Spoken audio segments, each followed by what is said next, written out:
자, 이번 시간 65페이지예요. 법령의 대리죠. 대리란 것은 대리행위라는 법령행위를 하는 주체자하고 그 대리행위에 의하여 발생되어 있는 권리, 의무라는 법률 효과를 가져가는 본인이라는 주체가 분리되는 거예요. 즉 행위 당사자와 효과를 귀속하는 주체 당사자가 분리되어 있다는 것이 가장 큰 특징으로서 대리제도죠. 이러한 대리제도는 일반 원칙적으로 어떤 기능을 하냐, 이거는 사적 자치를, 개인적 활동 역량을 확장하는 기능을 합니다. 기본적으로, 그죠? 이게 기본 기능이에요. 그리고 개인의 능력이 부족한 사람에 대해서 우리는 법에서 제한 능력자라고 규정하고 있죠. 행위 능력이 제한된다 해가지고, 그죠? 이 사람들을 도와줄 법정 대리인이 필요하단 말이에요. 그래서 법정 대리 제도를 본다면은 사적 자치를 보충해주는 역할을 하기도 하죠. 이렇게. 그래서 이거는 주로 보완하는 기능을 합니다. 보완 기능. 그죠? 그래서 기본적 기능은 확장 기능으로서 해서 주로 임의 대리에서 주로 일어나는 내용이고요. 이것은 법정 대리에서 주로 일어나는 현상이다. 이렇게 보시면 되겠죠. 그래서 이러한 기능을 대리가 합니다. 이때요, 대리의 본질은, 대리제도의 본질요. 본질은 결국은 대리 행위를 누가 하느냐라는 것이에요. 대리 행위의 주체가 누구냐. 여기에 대한 논의죠.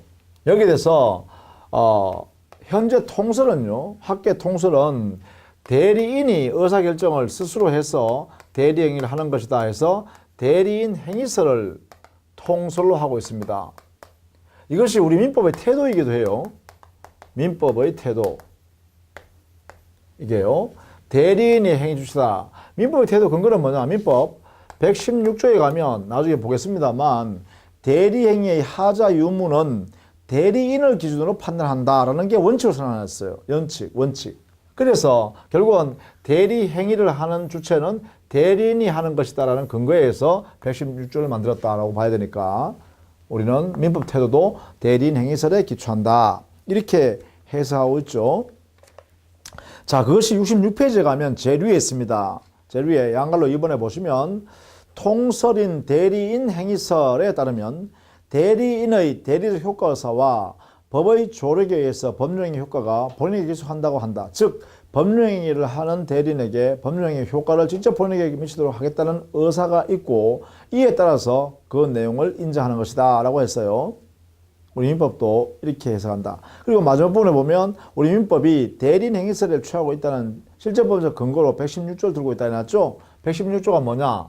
이것은 대리 행위의 하자 유무는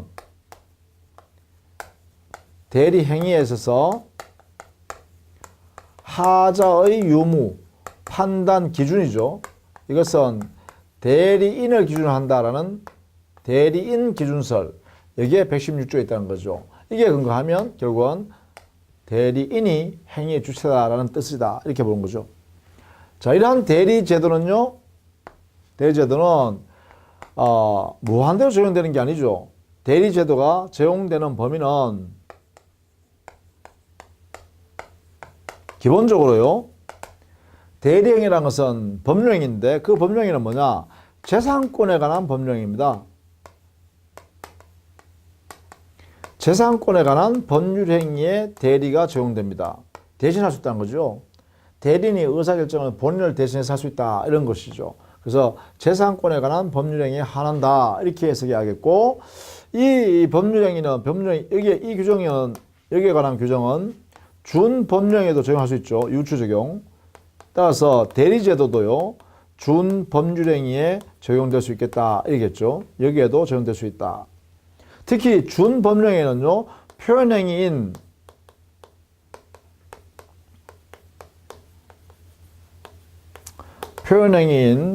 의사의 통지나 관념의 통지, 이 영역에서 주로 적용된다라는 것입니다. 이렇게요. 자, 그래서 적용 범위는 기본적으로 재산권에 관한 법령이나 재산권 관련되는 준법령에 적용된다. 이렇게 적용합니다. 요거 외에는 적용할 수 없다. 그죠? 이거 외에는 적용하지 않습니다. 그래서 예컨대 재산권에 관한 법령이 아니라 신분에 관한 법령이, 신분권 관계를 만드는 법률행위. 이거 신분행위라고 했죠. 여기는 적용할 수 없습니다. 신분행위. 두 번째, 여기 법령이나 준법령행위는 전부 다 적법한 행위예요. 법에서 허용되는 행위예요. 그래서 위법한 행위, 즉 불법 행위 같은 데는 적용하지 않습니다. 여기에는 적용할 수 없습니다. 불법 행위, 위법한 행위이기 때문에 안 됩니다. 세 번째요. 자, 준법령행위 중에서요. 표현행위에 적용하죠. 표현행위에. 표현행위에 적용하기 때문에 사실행위에는 대리가 적용될 수가 없습니다. 그 다음에 표현행위 중에서도 의사의 통지나 관념의 통지에만 적용해요. 그러면 감정의 표시행위는 용서하는 행위 같은 거요. 감정의 표시행위는 대리를 할 수 없죠. 그래서 감정의 표시행위는 대리를 할 수 없다. 이렇게 하겠죠. 감정의 표시 대표적인 게 용서죠. 용서하는 행위 뭐 이런 건 대리를 할 수 없습니다. 따라서 이 영역에서는 대리가 안 된다는 걸 알아두셔야겠죠. 신분행위, 불법행위, 사실행위, 그리고 감정의 표시행위 이런 영역에서는 대리가 적용되지 않는다. 이렇게 확정해 두시는 게 좋겠다. 자, 그 다음에 66페이지에 대리의 종류가 있죠. 여기에 임의대리, 법정대리 이렇게 나누는 것은 대리권의 발생 근거입니다. 대리권의 발생 근거가 본인의 의사인 수권행위에서 대리권이 발생하면 임의대리. 그 대리권이 법률의 규정이나 법률의 근거에서 대리권이 발생하면 법정대리 이렇게 하는 거예요. 그 다음 페이지 67페이지에 보면 능동대리와 수동대리로 나누죠. 이 능동대리와 수동대리는 대리인이 적극적으로 행위를 해내는 행위를 우리는 능동대리라고 그러고요. 상대방의 행위를 받는 대리를 수동대리라고 합니다. 근데 능동대리와 수동대리에서는요. 보통 능동대리권이 있으면 이 안에는 수동대리권도 포함된다. 이렇게 해석해야겠어요. 일반적으로. 이게 일반 원칙이다. 이렇게요. 일반적으로. 자, 예컨대 그렇죠? 적극적으로 자기가 의사결정해서 의사표시를 할 수 있을 대리권이 있다면 상대방이 의사표시해 오는 것은 대리인 자격으로서 받아줄 수 있겠죠. 그래서 능동대리권이 있다는 것은 수동대리권도 함께 보유한다고 해야겠다. 이래 되겠죠. 자, 뭐 그 정도로 정리해 두시면 되겠고요. 그 다음에 유권대리와 무권대리. 그러면 대리인이라고 칭하는 사람에게 대리권이 있으면 유권대리, 대리권이 없으면 무권대리라고 합니다. 이때요. 대리권이 없는 대리인은요. 진짜 대리권이 없어서 본인한테 아무런 효력이 생기지 않는 협의의 무권대리가 있고요. 이것은 본인에 있어서는 본인에게서는 무효입니다. 책임 없습니다. 책임 안 진다. 본인은. 그런데 표현대리는 있어요. 표현대리라는 무권대리가 있어요. 표현대리라는 무권대리는 이것은 마치 무권대리임에도 불구하고 유권대리처럼 취급합니다. 유권대리처럼 취급하니까 당연히요. 본인의 책임이 인정됩니다. 그래서 상대방과 본인 사이에 유효한 이런 관계로 인정하겠다는 거죠. 대리행위 내용을 유효한 것으로 인정해 주겠다. 이래야 되겠죠. 이게 본인이 책임지는 것이다. 유효. 다만 유권 대리로 취급할 뿐이죠. 처럼 취급할 뿐이에요. 유권 대리가 되는 것은 아니죠. 표현 대리는 물론 무권 대리입니다. 무권 대리예요. 성질은. 그러나 이걸 유권 대리라고 하면 안 되죠. 표현 대리는 유권 대리다 이렇게 하면 안 되죠. 무권 대리니까. 이게 옳은 질문이고요. 이렇게. 그래서 우리는 나중에요. 구체적으로 표현 대리는 어떤 게 있는가를 구체적으로 배울 겁니다. 자, 그 다음에 대리와 구별해야 할 제도죠. 여기는 사자 정도를 봐두시죠. 사자. 사자. 이 사자라는 것은 심부름하는 사람 있죠? 심부름꾼. 그것을 사자라 그래요. 심부름꾼. 자, 사자는요, 사실 행위를 할 뿐입니다. 사실 행위를 한다. 법령 행위 하는 게 아니에요. 그러니까 사자는 의사결정을 하면 안 된다. 자기 스스로 의사결정 할 수 없다.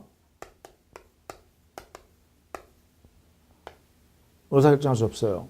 스스로 의사결정 해가지고 그러한 행위를 자기가 할 수 없다. 그럼 누가 하느냐?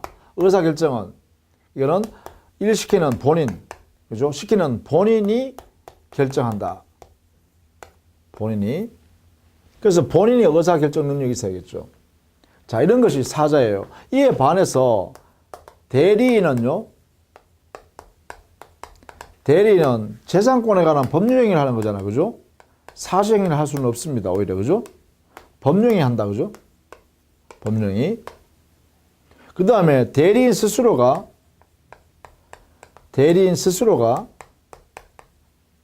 의사결정합니다. 그죠?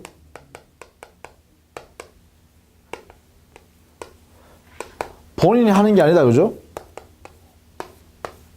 본인이 하는 게 아니다. 정반대죠? 이렇게. 그래서 사자와 대리인은 그 성격이 전혀 다르다. 이렇게 알아두셔야겠습니다. 전혀 다르다. 최소한 요거 정도는 귀에 개념을 정리해 두실 수 있어야 돼요. 그 다음에 68페이지 가면 대표가 있죠. 대표란 것은 뭐예요? 대표기관, 기관을 말하는 거예요. 그죠?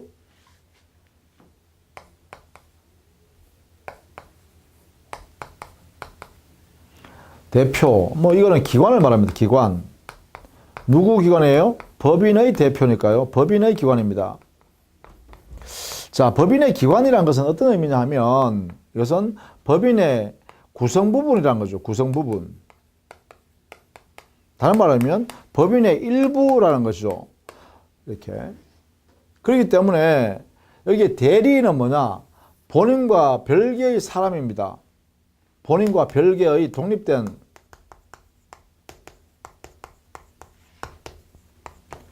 독립의 지위란 거죠. 독립된 지위. 근데 이거는 뭐야? 그 부분이 일부잖아요. 이런 면에서 다르다. 이렇게 되겠죠? 다만 대표, 이것도요, 외부적으로 대표할 때는 우리 민법에 대리의 현명주의를 여기다 쓰죠. 그죠? 현명주의를 여기다 적용한다라는 면에서는 또 성격이 유사합니다. 그죠? 이렇게 해요. 보통 법인의 대표기관은 어디예요? 이사죠, 이사. 이사, 임시이사, 특별대리인, 청산인, 뭐 이런 사람들 있죠? 자, 이렇게 대리제도가 있다. 자, 이는 대리제도가 만들어지면 대리는 항상 삼명관계가 존재해요. 대리에는 삼명관계가 존재한다. 보면요, 이렇게 구성한다는 거죠. 대리제도가 적용되면, 자, 법효과를 받는 사람을 우리는 본인이라 그래요. 그 다음 대리행위를 하는 사람을 우리는 대리인이라 그러죠. 대리인과 거래하는 사람을 상대방이라 그래요. 이렇게. 상대방. 그래서 본인과 대리인 사이에는 여기는 대리권이 존재하느냐 여부의 대리권 관계가 만들어지고요. 여기는 두 사람 사이에. 그 다음에 대리인과 상대방 사이에는 대리권을 가진 대리인이 상대방과 거래행위, 법률을 하게 되는데 그 법령 이름이 바로 대리행위가 되겠죠. 그래서 대리행위 관계를 맺게 돼요. 이렇게. 법령이 의사표시를 하게 된다는 거죠. 그러면 대리행위를 했으면 대리행위, 법률행위를 했으니까 효과, 권리 의무가 발생하죠. 권리 의무는 이렇게 발생한다는 거예요. 이렇게. 이걸 뭐라 하냐. 대리행위로부터 발생한 효과니까 이렇게 여기서 발생하니까 대리효과 이렇게 표현한 거예요. 이건 사실은 권리와 의무 관계가 되겠죠. 그 의무 관계는요. 자, 상대방은 스스로 행위를 했으니까 스스로 권리를 갖는 건 당연한데요. 여기 보시면 행위는 여기 하죠. 의사결정. 대리인이 의사결정을 하고 그 다음에 행위를 자기가 하죠. 이렇게 대리인이 합니다. 그런데 행위를 한 이 대리인이 의사결정한 이것 내용을 여기에서 효과가 발생해요. 그렇죠? 효과는 여기에 발생하잖아요. 즉 권리나 의무 관계는 이게 본인이 부담한다는 것이죠. 그래서 뭐예요? 효과와 행위 주체자가 이렇게 분리된다라는 면에서 이게 대리의 특징이라는 거죠. 그래서 여기에 있는 대리가 적용되게 되면 항상 이렇게 삼면관계, 즉 대리권 관계, 대리 행위 관계, 그리고 대리 효과 관계가 이렇게 발생한다는 거예요. 항상. 이걸 삼면관계라고 그래요. 대리권 관계, 대리 행위 관계, 대리 효과 관계. 항상 이렇게 생긴다. 이렇게 여러분이 꼭 기억을 해 주셔야 되는 거예요. 대리권 관계. 우리는 지금 삼면관계를 지금 공부했어요. 대리의 삼면, 세 개의 면이 있다 이 말이죠. 삼면관계. 이것을 지금 설명하려고 하는 거예요. 대리권 관계는 본인과 대리인 사이. 대리 행위 관계는 그래요. 대리인과 상대방 사이. 그리고 본인과 상대방 사이를 우리는 대리 행위로부터 발생하는 대리 효과 관계라고 한다. 요것을 우리는 삼면관계를 한다 이 말이에요. 삼면관계를 한다. 그래서 항상 삼면관계를 보셔야 돼요. 이 대리권이 있으면 유권대리, 이 대리권이 없으면 무권대리가 되는 거예요. 무권대리가 대리권이 없으니까 이것도 발생하지 않겠죠. 이게 무효란 거예요. 이게 없으면 무효 이렇게 되겠죠. 자, 이런 내용으로 된다. 그러면 우리는 결국은 여기에 삼면관계를 이해해야 될 거 아닙니까? 삼면관계를 이해해야 돼요. 첫 번째 대리권 관계 이해하고, 두 번째 대리행위 관계 이해하고, 세 번째 대리 효과 관계를 이해하자 이런 이야기예요. 자, 첫 번째 대리권 관계, 그죠?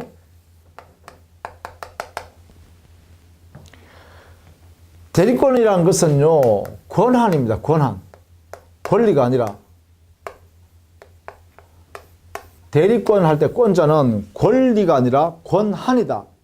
왜냐하면 권리는 법에 의해서 스스로 이득을 취하는 것이 보장되어 있는 힘이잖아요.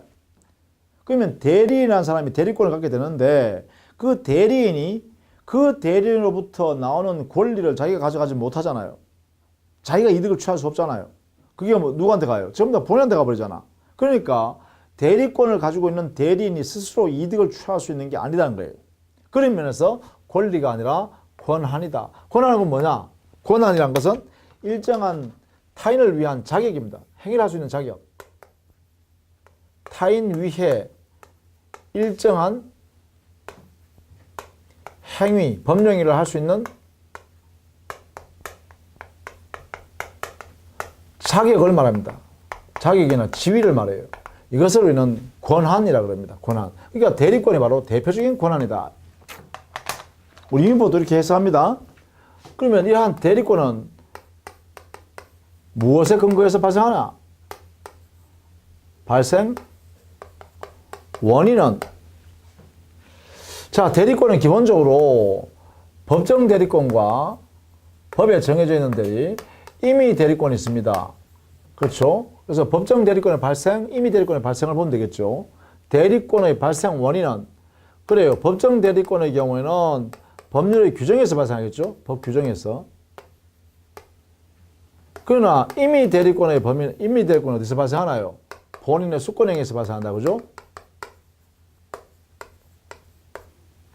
본인의 수권행위. 이 수권행위에 의해서 대리권이, 임의 대리권이 만들어진다라는 거예요. 그래서 우리는 여기서부터는요, 여기 대리권, 이 내용을 공부함에 있어서는 임의 대리권을 중심으로 공부하면 되겠죠. 법정 대리는 법률 규정에서 다 주어져 있기 때문에 별도로 우리가 법률 규정을 해석하는 것에 불과하지 별도의 공부는 필요 없다라는 면에서 우리는 임의 대리를 중심으로 공부해 두시기 바랍니다. 본인의 수권행위에 의해서 발생한다. 이래 되겠죠. 수권행위. 이렇게 정리를 해 두시면 좋겠어요. 그죠? 수권행위. 자, 그 다음에요. 수권행위 그러면 이 수권행위 의미를 좀 알아두셔야겠죠.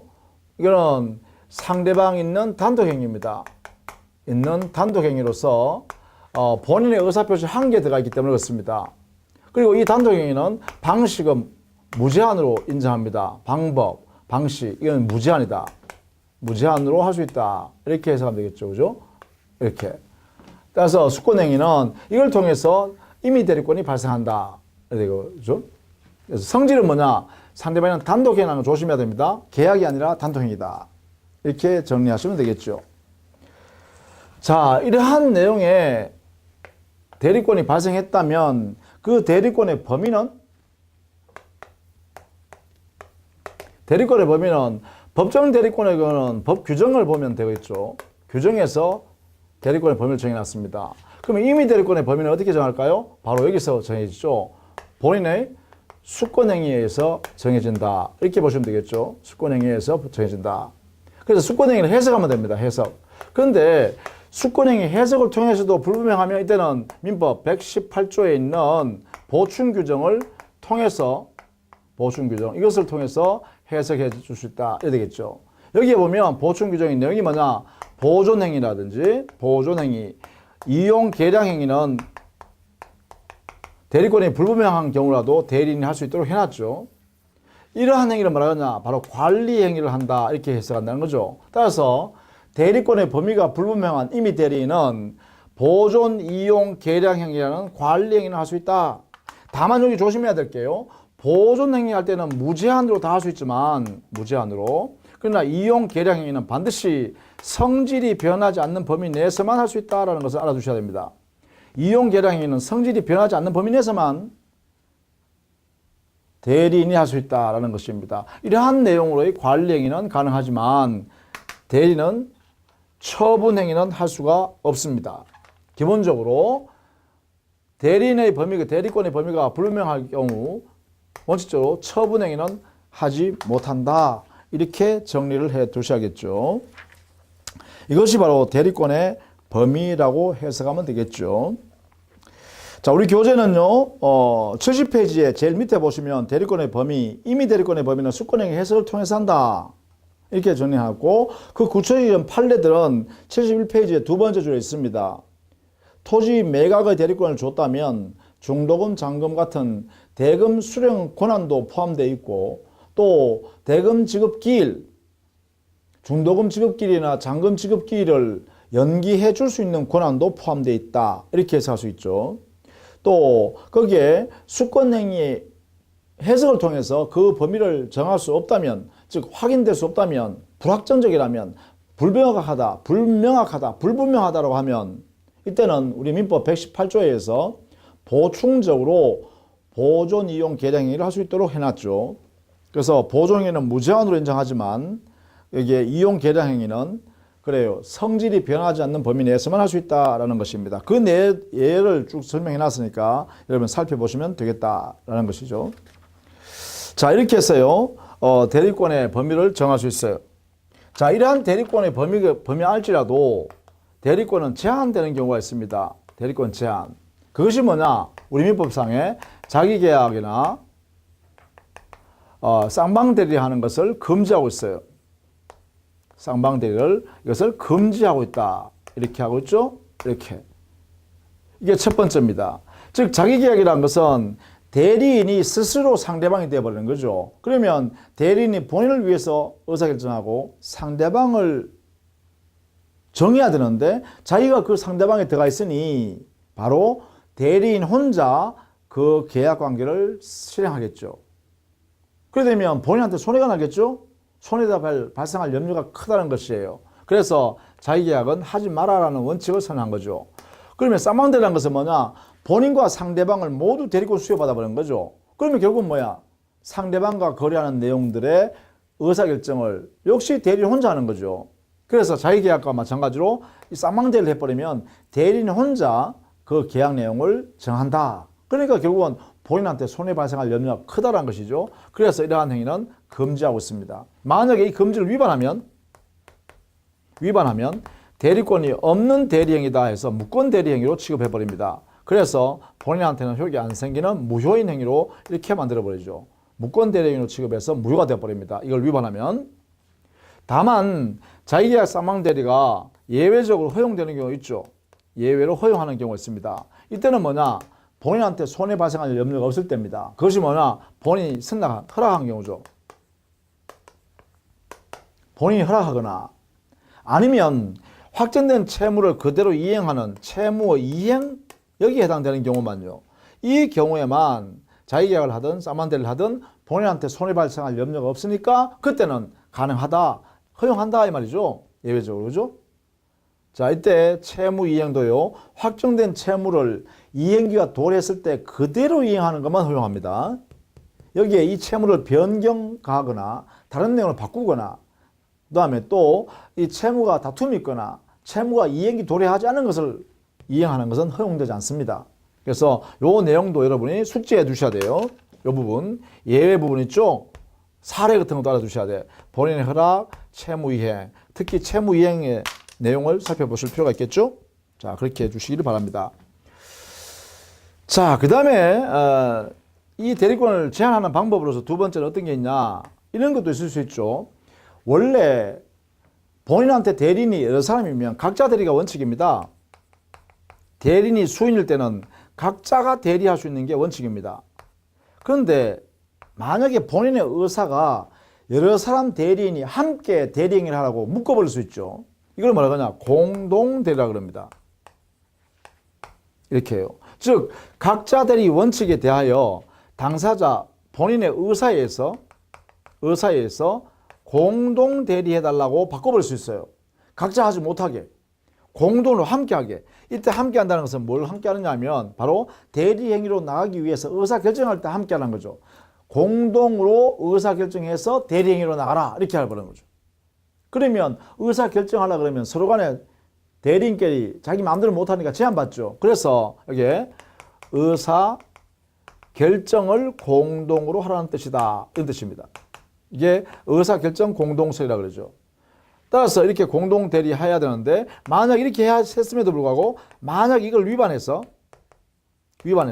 각자가 대리해버리면 어떻게 되냐, 이때는 역시 무권대리로 취급해서 무효가 돼야죠. 이렇게, 그죠? 공동 대리해야 됨에도 불구하고 그것을 위반해요. 각자 대리했다면 그것은 그래요, 무권대리로 취급해서 무효다, 이렇게 하겠죠. 그죠? 자, 우리는 대리인이 수인이면 원칙은 각자 대리가 원칙이라는 것을 먼저 알아두셔야 됩니다. 공동 대리가 원칙이 아니라 각자 대리가 원칙이고, 본인의 의사나 또는 법률 규정에 의해서 여러 사람의 대리인이 함께 대리 의사를 결정해서 해라라고 공동 대리를 해라고 이렇게 해버리면 그때부터는 의사 결정을 공동으로 해야 되는 이런 내용이 제한을 받는다라는 것이에요. 자, 이런 내용이 바로 대리권의 제한하는 모습이다라는 것입니다. 우리 교재는요, 71페이지 하단에 대리권의 제한에서 자기계약 상반대리 금지, 그리고 예외적으로 72페이지에 가면 예외적으로 동그라미 2번에 허용하는 예외가 있죠. 거기는 본인의 허락이나 아니면 채무 이행에 관한 것이만 허락이 유효하다, 그죠? 즉 자기계약 상반대리 할 수 있다라는 것이죠. 이걸 위반하면 무권대리로서 무효가 된다는 것도 같이 알아두시기 바랍니다. 그 다음에 공동대리. 공동대리는 민법 119조는 각자 대리 원칙을 선언해놨죠. 다만 본인의 의사나 법률 규정에 의해서 공동대리로 만들 수 있다. 이때 공동대리 할 때 공동이라는 것은 의사결정을 공동하는 것이다, 이렇게 했고, 그것이 73페이지 제일 위에 동그라미 2번에 여기서 공동의 의미는 바로 의사결정을 공동으로 하라는 뜻이다, 이렇게 해놨죠. 자, 이때 공동대리 하여야 함에도 불구하고 만약에 이것을 위반하여 각자 대리했다면 그 효과는 무권대리로 취급한다, 이렇게 되어 있죠. 자, 이렇게 해서 정리를 해 두시기 바랍니다. 그 다음에 대리권 남용이라는 것은 대리인이 대리권 범위 내에서 본인을 위해서 대리행위한 것이 아니라, 여기에요, 대리인 자기를 위해서 또는 본인이 아닌 제3자를 위해서 대리권 행사하는 것을 대리권 남용이라고 그래요. 자, 대리권 남용했다면 이때 그 대리행위는 바로 대리인이 배임, 자기의 임무를 배신하여 대리행한 것이죠. 그래서 대리권을 남용했을 때는 배임적 대리행위를 하게 되고, 이 배임적 대리행위의 이 행위의 효과는 뭐냐? 자, 이거는 대리권 범위 내에서 한 대리행위이기 때문에 유효한 대리행위입니다. 유효한 대리행위. 이게 원칙입니다. 이게 원칙이에요, 원칙. 다만 만약에 배임적 대리행위를 한다는 사실을, 이것을 거래 상대방이, 즉 대리행위에 있어서의 상대방이 대리인이 지금 배임적 대리한다, 자기 이익이나 대리인이 아닌 본인이 아닌 제3자 이익을 도모하려고 한다는 사실을 상대방이 알았거나 악의 또는 알 수 있었다, 과실이 있는 경우에, 이럴 때는 이때는 유권 대리로 하는 것이 아니라 예외적으로 무권 대리로서 무효가 된다 이래요. 이런 경우에 한해서만요. 대리권을 남용하고 있는 배임적 대리행위하고 있다는 사실을 상대방이 알았거나 알 수 있는 이런 상태가 있다면 이래 되겠죠. 이런 경우에 한해서입니다. 이런 경우에 한해서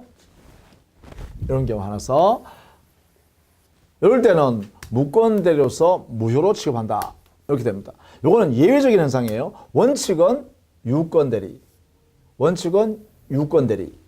다만 예외적으로 이런 경우에 한해서만 무권 대리. 그럼 이때 이런 경우에 무효 취급하는 근거는 뭐냐? 민법 107조 비진의 표시 1항 단서를 여기에 유추 적용하겠다라는 것이 이것이 우리 판례 태도이고 주류적 판례 태도이고 통설의 견해다. 이렇게 되는 거죠. 법조문을 적용하는 것은 민법 107조 1항 비진의 표시에 있어서 1항의 단서 상대방이 알았거나 알 수 있을 때는 무효이다라고 하는 거 있죠. 그것을 여기다가 유추 적용한다. 이렇게 해요. 따라서 대리권 남용에 관한 내용은 이렇게 정리를 해 두셔야 됩니다. 여러분 스스로가요. 대리권 남용이 있다면 그 자체는 배임적 대리행위를 하는 내용을 말하는데 그 배임적 대리행위의 효과는 어떻게 되냐? 효과는 원칙은 유권 대리로서 유효다. 다만 무효로 바뀌려고 하면 예외적으로 무효가 되려고 하면 반드시 대리행위의 상대방이 알았거나 알 수 있는 상태로서 거래했을 때 그때 한해서만 무효가 된다. 그 근거는 뭐냐? 바로 107조 1항 단서 유추 적용에 의하여 무효로 취급하겠다. 이렇게 됐죠. 자, 요 내용이 대리권 남용이란 제도입니다. 이렇게 정리를 해 두십시오. 그것이 여러분 교재는 73페이지에 내용이 돼 있죠. 거기 보시면 학설과 판례 보시면요. 특히 동그라미 1번 107조 제1항 단서 유추 적용설 통설 주류의 판례 근거 그죠? 요걸 정리를 꼭 해 두시라 이 말이죠. 자, 그 다음에 74페이지 가면 대리권 소멸이 있죠. 대리권 소멸 5번 대리권이 어떤 사유가 되면 소멸하는가? 소멸 원인입니다. 소멸 원인. 여기는 우리 법에요. 127조 그리고 128조 여기에 명문으로 규정을 뒀어요. 이것은 암기하십시오. 암기. 소멸 원인. 이거는 암기하십시오. 암기사항. 예를 들면 법정 대리권, 임의 대리권 공통도로 소멸 사유는 뭐냐? 본인 사망, 첫 번째. 두 번째, 대리인 사망. 세 번째, 대리인이 성년 후견 개시 심판. 네 번째, 대리인이 파산 선고. 이 네 가지에 해당되면 법정 대리권이든 임의 대리권이든 모두 소멸한다. 근데 128조에 가면 임의 대리권만 소멸하는 사유가 두 개 되어 있습니다. 임의 대리권만 소멸하는 사유 두 개. 하나는 오인된 법률관계 종료. 두 번째요. 수권행위 철회. 본인이 그죠? 요 두 개가 있으면 소멸한다. 이렇게 되겠죠. 그죠? 자, 이렇게 해서요. 대리권에 관한 내용을 쭉 살펴봤습니다. 첫 번째. 다음 시간에는 대리행위에 관한 설명을 정리하도록 하겠습니다. 자, 수고 많으셨습니다.